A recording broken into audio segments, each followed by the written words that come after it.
What's this? It looks like the Ford cars are synchronizing to cross the finishing line together. This will indeed be an interesting development here at the Paris Le Mans. What's this? Oh, they've just been taken out! And there goes the Mark V being driven by Speed Racer. Looks like he's about to go. Oh man, he's just been taken out by a blue shell! And there goes Mario. He just won the Paris Le Mans, everybody. It's never a dull moment here on the track. Oh man, let me tell you, that was something special. That was history right there. Alright, let's go take a look at the winners over at the podium.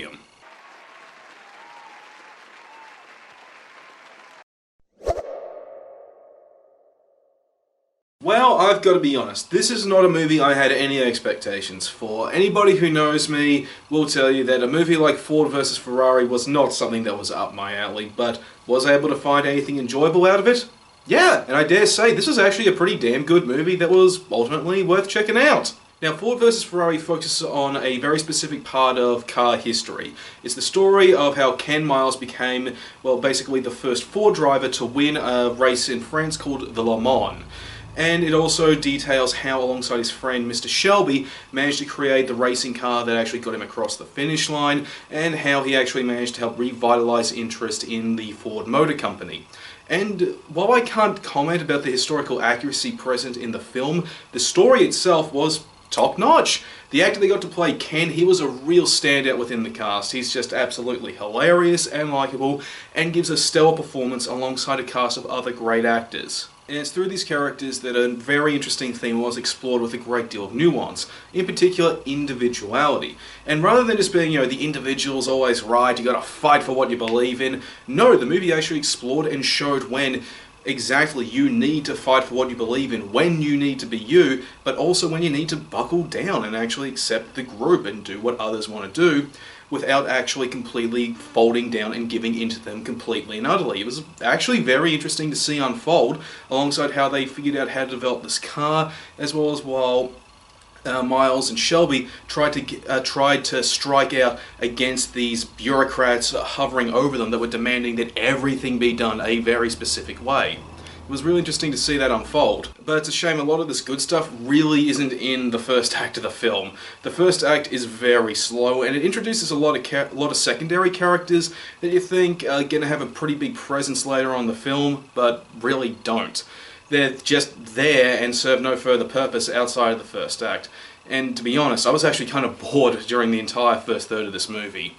But one thing you need to ask is, are the racing scenes great? And yes, they are. You can really feel the adrenaline and the speed. You really do feel like you are sitting in the seat of these cars. And it's helped with some absolutely beautiful cinematography, especially in the Le Mans. I mean, that sequence, oh man, that was absolutely a crown jewel of this film. But of course, I should also say this. This is a movie that's only for one very particular audience, just like the Breaking Bad movie, and that's car nuts. If you're someone who's really interested in cars, the history behind them, or just like working on them, dude, this movie's going to be up your alley, no question. But if you're someone like me, who's more into stuff like, say, horror films, schlock, cult films, and even fantasy, yeah, this ain't exactly a movie that's gonna tickle your fancy, but I was still able to walk away from it satisfied, so yeah, it's not a complete loss if you're not entirely into the subject. Despite not being something I was really into, Ford vs Ferrari was still an enjoyable ride for me. If you're someone who really loves cars, dude, this is an absolute must-see movie for you. It deserves all the praise and all the success it's been receiving, and after watching Charlie's Angels, man, it was just an absolutely pleasant palate cleanser. If you got nothing better to do, give this movie a look, and have yourself a decent time. Oh boy, I really owe you guys an apology. I am so sorry for how late this video is, same with the review of Claws. I've just been behind on all sorts of projects lately, and before I get started on any new videos, I'm going to finish off everything I've got backlogged from last year. And that includes the Claws review, the review of Sniper Ghost Warrior Contracts, and a list of the top 5 and bottom 5 movies of 2019. I don't have any new reviews planned whatsoever until those are done. I do have some ideas for game reviews though. I might do a retrospective look at the first 2 Sniper Ghost Warrior games, but as of right now, I've got nothing set in stone. Hope you guys forgive me, and like always, please stick around if you enjoyed this video.